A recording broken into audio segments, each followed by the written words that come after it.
ერთი რაღაცა მაინტერესებს ფეხბურთის კლუბის ფანებისგან. მაგალითად, ცხოვრობ ქუთაისში და ხარ ბარსელონას ან რეალის ფანი, ან ნებისმიერი სხვა გუნდის ფანი. კაი, მესმის შეიძლება იყო ტორპედოს ფანი, როცა ქუთაისში ცხოვრობ, მაგრამ როგორ შეიძლება იყო ფანი ბარსელონას? რა კავშირი გაქვს საერთოდ ბარსელონასთან?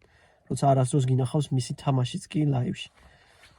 კაი, შეიძლება ხო მოგწონდეს, მეც მაგალითად ყოფილი ვარ, ასე რომ ვთქვათ, გულშემატკივარი და სიმპათია მქონია რაღაც კონკრეტული გუნდის მიმართ.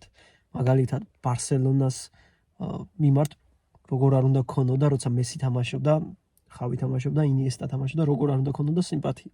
თამაშობდნენ ლამაზ ფეხბურთს, სანახაობრივ ფეხბურთს და იყო ერთგვარი ხელოვნებაც იყო ეგ და ეხლაც ხვდებით ეგ მსგავსი ტიპის თამაშს. და რა თქმა უნდა, შეიძლება გქონდეს სიმპათია და გულშემატკივრობდე კიდეც ლამაზ ფეხბურთს. თუმცა 20 წელი რო ხარ ერთი და იგივე გუნდის ფანი, ეგ რა ფენომენი, ან ხო გახდი იმიტომ რომ მოგწონდა მისი თამაში.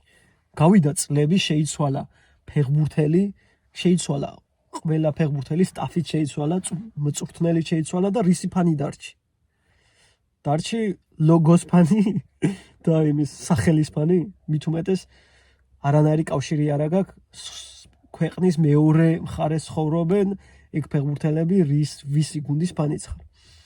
კაი, ეგეც მესმის, რომ მუღამის პონჩი შეიძლება იყო, რომ უფრო მეტი აზარტი ქონდეს. თუმცა თავგადაკლული ფანი როგორ უნდა იყო, ეგ არ მესმის ახლა ამჯერად. ხო, ყველას გვინახავს, როგორ კამათობენ ონლაინ ფეხბურთის ფანები, მაგალითად ბარსელონასი და რეალ, მაგალითად ვამბობ, არა აქვს მნიშვნელობა. და ჩვენ, იმიტომ კი არ მოგვიგებთ, ჯერ ჩვენ თავის თავში რომ მოიაზრებს გუნდს, თავის თავს რო უკეთებს ისეთ იდენტიფიკაციას, თითქოს გუნდის ნაწილი იყოს, ჩვენ და თქვენ. მაგალითად რეალის ფანს ეკამათება და რეალის ფანს მოიაზრებს რეალის ნაწილი, თქვენ. და წერენ რაღაცა საზიზღარ რაღაცებს, თქვენ ასე და ისე, ჩვენ ასე და ისე, ვითომ რაღაც კავშირი ქონდეს რეალურად იმ კლუბთან, რომელიც ქვეყნის მეორე მხარეს მდებარეობს.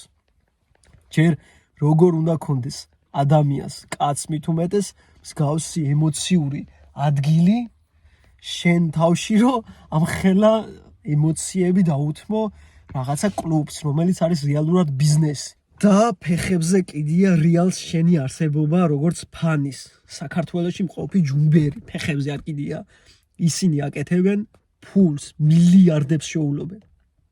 თუმცა შენს მეგობარს ეკამათები და ეუბნები, რომ ჩვენ უფრო მაგრები ვართ, ჩვენ მოვიგეთ ამდენი ჩემპიონთა ლიგა და რა ემოციური ადგილი უნდა დაიტოვო ცხოვრებაში ადამიანმა, რომ ამდენი ემოციები ჩადო და ამდენი ნეგატიური ემოცია ჩადო ფეხბურთის კლუბში, რომელიც შენ ქვეყანაშიც კი არ მდებარეობს. ის კიდე უფრო მესმის, რომ პარის სენ-ჟერმენს გულშემატკივრობდა, იმიტომ რომ ხვიჩა თამაშობს, ქართველია, იგივე კულტურაშია გაზრდილი. შესაბამისად, აქაურ ბავშვებსაც მიეცემათ მოტივაცია, დაიჯერებენ, რომ შეუძლიათ მიაღწიონ იმას, რაც მიაღწია ხვიჩა კვარაცხელიამ და რაღაცა მოტივაცია ექმნებათ, ასე ვთქვათ.